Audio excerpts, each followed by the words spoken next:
شكرا. شكرا يا ابو شكرا وحيد. لك شكرا ابو وحيد الاعلامي والشاعر الاخ جاسم شهاب. انت قلت بتقول لنا نكته سياسيه عن صدام حسين. لا، هو النكته نعم. السياسيه موجوده عند نعم. شعوب العالم، لكن صدام حسين إيه؟ لانه جثم على كاهل العراقيين، والشعب العراقي يكرهه قاطبه، حتى الذين كانوا باعثين كانوا عن خوف.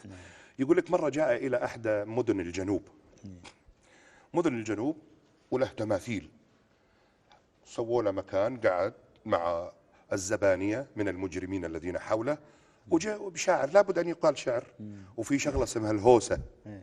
فجاء الشاعر وقف، طلعوا الناس، قام الشاعر طالع التمثال، قال هذا، يشاور على التمثال، والناس يطالعون وصدام يطالع،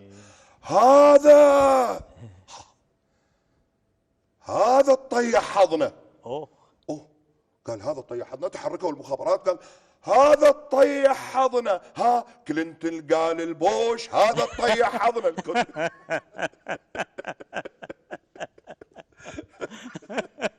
شو يسوي بيخلص، بس يريد يعبر لك الانسان انهم يحتقرونه، لكن انا لا لازم اقول يعني حتى الاخوان الفنيين، حتى الاخوان الفنيين اللي معي بالاستوديو ماتوا من الضحك على النكته. لا بصراحه انا بقول شيء جميل. ايش بيقول التاريخ عن هذا المجرم؟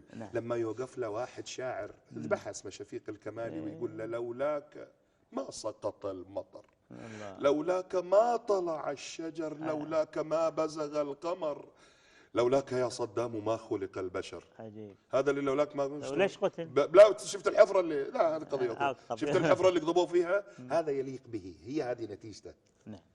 طيب من الذكريات ايضا اللي في الاذاعه على كنت تشتغلون، هذا الشيء الكلام يجيب الكلام.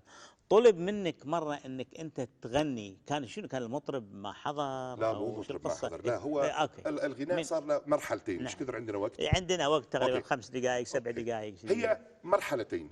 جاءت الفرقه الموسيقيه في اوائل الستينات ولم يكن هناك عدد من المطربين، ولكن كان هناك عدد بسيط، فقيل لي انت صوتك جميل لما لا تغني؟ من يلحن لي؟ مرحوم عبد الله فضاله. قاعد عبد الله فضاله يلحن لي 3 شهور، وانا وطلعت في جريده الرساله على ما اعتقد، الله يمسيه بالخير، جاسم مبارك رئيس تحريرها، وانا قاعد وعبد الله فضاله في العود يحلان، وبدات ودخلنا في الاستوديو وشب القلوب الحمر والموسيقيين موسيقى، وبديت انا رجعت انا للهوى وحسبت انا بنسى، لكن رجعنا سوا، يعني في العشرينات وصوت جميل وكذا. لا زال اي المهم كان اقول علمتني على الهجر والموسيقى معاي، ويا غدار الموسيقى نزلوا، شو السالفه؟ فتحت الباب وطلعت من الاستوديو وانا